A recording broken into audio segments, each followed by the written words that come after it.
Professor Hennessy told me that a lot of his Stony Brook graduate classmates went to work at Bell Labs and other industrial research organizations on the East Coast. Almost all of those are gone. There's no more AT&T, Bell Labs. IBM has cut back their research, as have almost all the major companies. The U.S. has, as a result, fallen behind other countries in innovative technologies and in design, development, and manufacturing of real things, not software for gadgets or e-commerce or Facebook, Twitter, etc., but making real things. Today, most high-tech manufacturing is done offshore, mostly in Asia. Almost all of the smartphones and tablets are made in 3 places: China, Taiwan, or South Korea.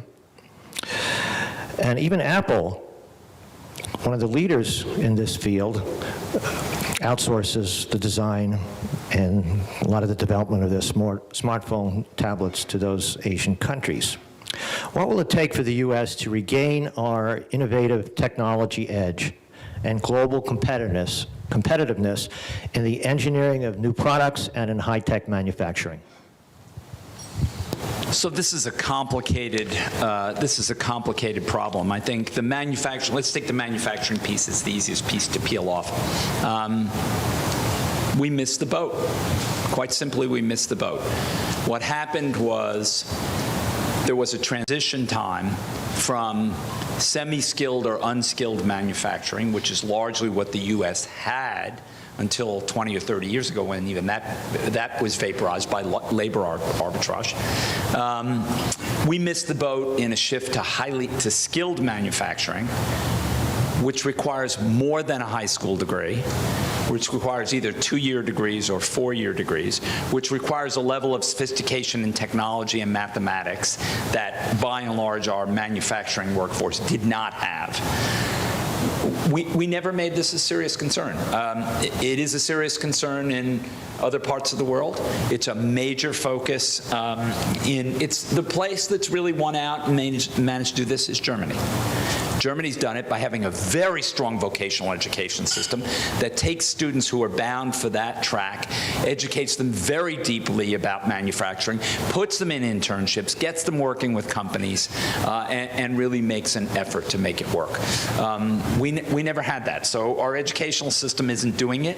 Our community colleges are struggling, but they don't really do it, and partly it's partly a problem about our K-12 system. Our K-12 system, at the high end, it's fine. We produce kids who can go on to be math and science majors.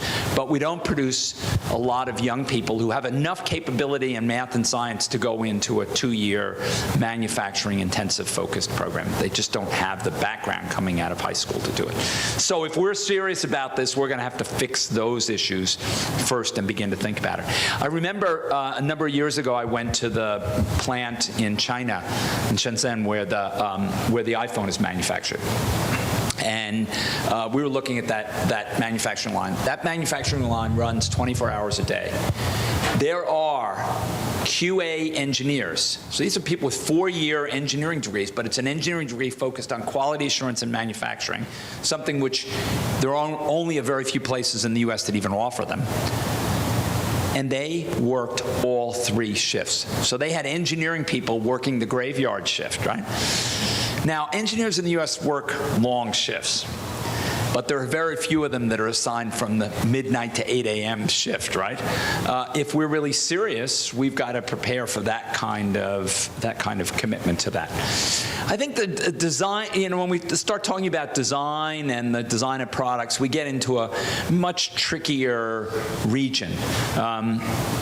Perhaps to believe that we were going to continue to be not only the technical leader in the world, but the technically dominant force, when in fact only a small fraction of the world's population is in the United States, was somewhat foolhardy, and we see some of that. We see some of that changing now.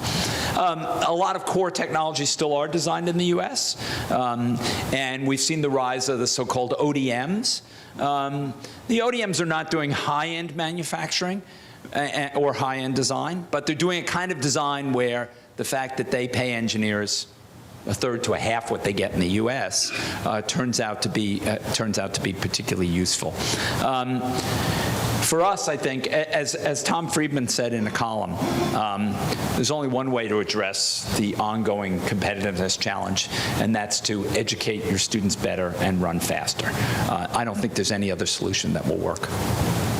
Thank you, John. Just a comment on that for those who didn't catch the acronym. ODM is Original Design Manufacturers. They're primarily based in Taiwan and elsewhere in Asia, and they make products such as, quote, bare metal switches, unquote, that is threatening to Cisco Systems and other vendors of networking and data center equipment.